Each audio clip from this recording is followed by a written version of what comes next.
नमस्ते, क्रिकेट नॉमिक्स में आपका स्वागत है। मैं हूं रोहित। आप मुझे देख भी रहे हैं और सुन भी रहे हैं। दो बड़ी खबर है, इंपॉर्टेंट खबर है, जो भी कहिए आप। पहला कि भारतीय टीम का इंग्लैंड के खिलाफ होने वाले पहले दो टेस्ट के लिए अनाउंसमेंट हो गया है स्क्वाड का। और दूसरी बड़ी इंपॉर्टेंट बात यह है कि ध्रुव जुरैल जो है वो शामिल हुए हैं बतौर विकेट कीपर पहले दो टेस्ट के लिए। अब ध्रुव जुरैल कौन है, ये मुझे लगता है आप अच्छे से जानते हैं, आईपीएल अगर देखते होंगे तो। बात ध्रुव जुरैल से ही शुरू करते हैं। ध्रुव जुरैल 22 वर्ष के हैं, राजस्थान रॉयल्स के खिलाफ खेलते हैं। और इंपॉर्टेंट बात यह है कि जो उनका एक खेलने का तरीका है वो बहुत लाजवाब है। और उनके खेलने के तरीके का अंदाज विस्फोटक है। जिस तरह से ऋषभ पंत खेलते हैं, ईशान किशन खेलते हैं, ठीक उसी तरह से ध्रुव जुरैल भी खेलते हैं। भारतीय क्रिकेट टीम में इस समय सबसे महत्वपूर्ण बात यह है कि 3 विकेट कीपर हो गए हैं इंग्लैंड के खिलाफ टेस्ट में। पहला केएल राहुल, जो प्राथमिकता में है, बतौर बल्लेबाज हैं, सीनियर खिलाड़ी हैं। दूसरा संजू सैमसन, जो अभी हाल में आए हैं, वो भी राजस्थान रॉयल्स से हैं, कप्तान वहां के हैं, लेकिन एक अच्छे प्लेयर हैं। अभी हाल ही में शतक लगाया उन्होंने साउथ अफ्रीका सीरीज में।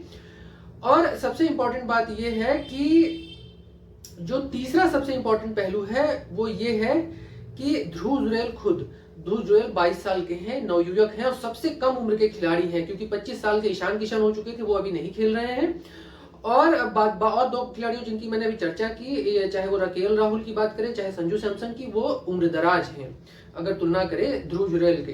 तो ध्रुव जुरैल को यहाँ एक अनुभव जरूर मिलेगा। अगर वो 2 टेस्ट खेलते हैं तो भी अनुभव मिलेगा, अगर वो नहीं भी खेलते हैं तो भी उन्हें स्क्वाड में रखा गया है ताकि वो जो है खेलने की कोशिश करें। लेकिन उनका खेलना लगभग तय माना जा रहा है। अगर संजू सैमसन पे अंतिम में फैसला अगर हो गया तो वो अलग बात होगी।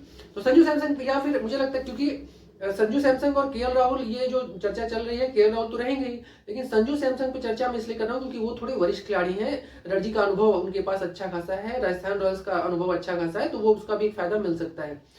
एक इंपॉर्टेंट चीज और भी है कि अभी कुछ समय कुछ खबरें अभी आ रही थी मीडिया में भी कि केएल राहुल की जगह एक स्थायी विकेट कीपर की खोज जारी है, जिसमें ईशान किशन का नाम आ रहा है बार बार सामने कि ईशान किशन को जो है बीसीसीआई वो शामिल कर सकती है और वो केएल राहुल के लिए स्थायी तौर पे ला सकती है, एक बेहतरीन जो विकेट कीपर बल्लेबाज है उसके तौर पे। लेकिन ध्रुव जुरैल के नाम आने से ये कंपटीशन बन गया, खासकर अगर देखा जाए विकेट कीपर बल्लेबाज के तौर पे, तो ये दो कम एज के जो विकेट कीपर बल्लेबाज है उनमें ईशान किशन, ध्रुव जुरैल। एक चीज और भी है, अगर टेस्ट में देखें तो टेस्ट में 3 नहीं 4 हैं। केएस भरत भी हैं, संजू सैमसन भी हैं और ध्रुव जुरैल और ईशान किशन। तो केएस भरत तो खेल नहीं रहे हैं, लेकिन ये 3 प्लेयर की संभावना, जो इसमें से ईशान किशन भी नहीं है, तो अभी भी 3 ही है। केएल राहुल भी है। केएल राहुल को मैं इसलिए नहीं जोड़ रहा था अभी क्योंकि केएल राहुल जो है विशुद्ध विकेट कीपर बल्लेबाज नहीं है, वो समय समय पर करते हैं। अब हम बात करते हैं भारतीय टीम जो इस 2 टेस्ट के लिए चुनी गई है उसमें तेज गेंदबाज कौन कौन से हैं। पहला अगर बात करें, जसप्रीत बुमराह, जो कि भारतीय क्रिकेट टीम में इस समय जो टेस्ट है उसके लिए वो उप कप्तान भी चुने गए हैं रोहित शर्मा के साथ। और दूसरी बड़ी बात है वो है मोहम्मद सिराज। और तीसरे हैं मुकेश कुमार। मुकेश कुमार के बारे में थोड़ी बात कर लेता हूं। मुकेश कुमार के बारे में भी हाल के दिनों में आपने जिस तरह से उनका प्रदर्शन देखा है तो आपको अंदाजा लग गया होगा कि उन्हें क्यों खिलाया गया है। तो साउथ अफ्रीका में भी उन्होंने खेला और उसके बाद ऑस्ट्रेलिया के खिलाफ सीरीज थी, उसमें भी उन्होंने अपना खेल दिखाया। देखिए, कई जगह उनको विकेट नहीं मिले, लेकिन जिन जगहों पर विकेट मिले आप उनका प्रदर्शन देखिए, और जहां विकेट नहीं मिले वहां भी उनका प्रदर्शन देखिए। बॉल को शानदार तरीके से मूव कराते हैं वो। आप उनको देखेंगे तो आपको ऐसा लगेगा कि जैसे मोहम्मद शमी की याद आएगी। मोहम्मद शमी से तुलना नहीं हो रही, लेकिन आपको ये समझ में आएगा कि एक बॉलर जिसकी स्पीड बहुत ज्यादा नहीं है, लेकिन मूव, जो बॉल को इन स्विंग आउट स्विंग, और उसके बाद जिस तरह से वो खासकर अंतिम ओवरों में, अगर वनडे T20 की बात करें, अंतिम ओवर में जो बॉलिंग करते हैं वो एक्सीलेंट है। यानी यॉर्कर की उनकी जबरदस्त बॉलिंग है। उसके बाद बॉल एकदम पिच टू पिच करते हैं, स्टंप टू स्टंप बॉलिंग करते हैं, वो स्टंप से बाहर नहीं जाते, मिडिल स्टंप तक बॉल रखते हैं। तो वो उनकी खासियत रही है और मुझे लगता है कि वो रोहित शर्मा के चहेते भी हैं, मूवमेंट उनके साथी भी रहे हैं, तो उसके कारण रोहित शर्मा उन्हें अच्छे से जानते हैं और बोर्ड मैनेजमेंट भी उन्हें समझ गया है कि वो किस तरह के खिलाड़ी हैं। तो ये एक बड़ी इंपॉर्टेंट चीज है कि मुकेश कुमार जो है वो शामिल हुए हैं और मुझे लगता है उनका एक बड़ा लंबा अनुभव ऋषभ पंत के साथ भी रहा है। तो टीम को जानते हैं, वो समझते हैं और बहुत लंबा अनुभव रहा है उनका डोमेस्टिक क्रिकेट सर्किट में। दूसरी सबसे बड़ी बात है कौन है, मोहम्मद सिराज की बात करता हूं। मोहम्मद सिराज का एक अच्छा मौका है कि वो अपने घरेलू मैदान में जो पहला मैच है वो है हैदराबाद में। हैदराबाद के लोकल बॉय हैं मोहम्मद सिराज। तो मोहम्मद सिराज के लिए एक बहुत अच्छा मौका है क्योंकि उनके लिए होम ग्राउंड में वो ये टेस्ट हो रहा होगा और वो खेल रहे होंगे। इन सब के अलावा एक बात करें अगर मोहम्मद सिराज की, तो मोहम्मद सिराज हाल के दिनों में उनका प्रदर्शन बहुत ही शानदार रहा है। और चाहे वो ऑस्ट्रेलिया की सीरीज रही हो पुरानी, उसमें उनका प्रदर्शन देख लीजिए, या फिर गाबा वाली जो बात हो रही थी उसमें देख लीजिए, फिर बाद के सीरीज में अभी देख लीजिए जो हाल के टेस्ट हुए हैं, तो मोहम्मद सिराज एक लाजवाब फॉर्म में रहे हैं। मुझे लगता है कि उसका बहुत बड़ा एडवांटेज भारतीय टीम को मिलेगा और होम सीरीज में तो खासकर वो बहुत ही जोरदार और असरदार नजर आएंगे।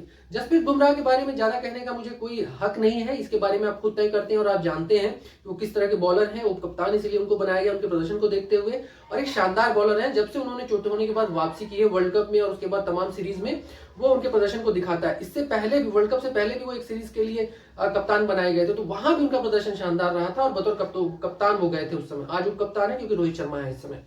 तो ये तीन जो है फास्टर बॉलर की बात होगी। अब स्पिनर्स की बात करते हैं। 4 स्पिनर्स कौन कौन से हैं जिनको शामिल किया गया है। पहला आर अश्विन, सबसे सीनियर मोस्ट सीनियर प्लेयर है जो 34-35 साल के हैं। इसके बाद रविंद्र जडेजा, वो भी 30 से ऊपर के हैं। और अगर बात करें तो ये भी खतरनाक स्पिनर है अगर टेस्ट के लिहाज से देखा जाए तो। फिर अगर तीसरा बात करें कुलदीप यादव, कुलदीप यादव इस समय पूरे वर्ल्ड कप से लेकर अब तक लाजवाब फॉर्म में है। आप कोई भी सीरीज देख लीजिए, चाहे वर्ल्ड कप का हो चाहे इसके बाद की जितनी सीरीज हुई है सब में देख लीजिए, औसम फॉर्म में रहे हैं और उनका इस समय कोई काट नहीं है पूरे वर्ल्ड क्रिकेट में। अगर बात करें जिस तरह की वो बॉलिंग करते हैं, जिस तरह की चाइना मैन बॉलिंग के लिए वो फेमस है, तो वो मुझे लगता है बहुत बड़ा एडवांटेज होगा भारतीय टीम के लिए। और इन परिस्थितियों में, जिन परिस्थितियों में 5 टेस्ट खेलने हैं इंग्लैंड के खिलाफ। अब अगर बात करें तो एक और स्पिनर की, वो है अक्षर पटेल। देखिए अक्षर पटेल की मैं बात इसलिए कर रहा हूं क्योंकि अक्षर पटेल, रविंद्र जडेजा दोनों ही दोनों गुजरात सौराष्ट्र से आते हैं और इंपॉर्टेंट बात यह है कि दोनों ही ऑलराउंडर हैं, बॉलिंग और बैटिंग दोनों करते हैं, तो जो टीम को बैलेंस देते हैं। और टेस्ट दोनों ही प्लेयर को भाता है। अगर बात करें तो रविंद्र जडेजा 13 शतक भी लगा चुके हैं डोमेस्टिक में और समय समय पर बैटिंग भी करते हैं, बॉलिंग भी करते हैं, जो आप देख चुके हो टेस्ट में। वनडे में भी करते हैं लेकिन टेस्ट उनका फेवरेट है। और अक्षर पटेल को मुझे लगता है कि जब समय मिलेगा तो टेस्ट में आपको करके दिखा देंगे कि किस तरह की बैटिंग और बॉलिंग करते हैं। समय समय पर उन्होंने किया है, वनडे में भी चाहे T20 में भी, लेकिन टेस्ट में अब आपको दिखाएंगे। बॉलिंग मुझे लगता है उनको कोई सवाल उठाने का तर्क नहीं बनता है। तो कुल मिला के यही 4 स्पिनर जिनकी मैंने चर्चा की और 3 फास्टर बॉलर हैं। और ऊपरी क्रम में अगर बात करें तो देखिए रोहित शर्मा खुद है, शुभमन गिल खुद है, और इंपॉर्टेंट बात यह है कि केएल राहुल हैं, विराट कोहली हैं, तो 4 बल्लेबाज तो ये मेन हो ही गए। संजू सैमसन या ध्रुव जुरैल, ये देखते हैं कि इनमें से कौन शामिल होता है, तो उनमें से एक हो जाएगा। तो 5 ये, और जिनकी मैंने चर्चा की तो अगर 4, 3, 7 खिलाड़ी ये और उसके बाद 4 ऊपर के, तो इनमें से 1-2 प्लेयर ही ऊपर नीचे होंगे और 11 फिट प्लेयर आपके सामने होंगे। तो इंतजार करिए, बहुत ही जल्द जो है हैदराबाद का टेस्ट शुरू होने वाला है और लोकल बॉय मोहम्मद सिराज से लोग काफी उम्मीदें करते हैं। भारतीय टीम इसमें अच्छा करेगी क्योंकि 5 मैचों की टेस्ट सीरीज है और इसके बाद सीधा फिर T20 सीरीज शुरू होगी। और अभी फिलहाल में तो अफगानिस्तान सीरीज चल ही रही है।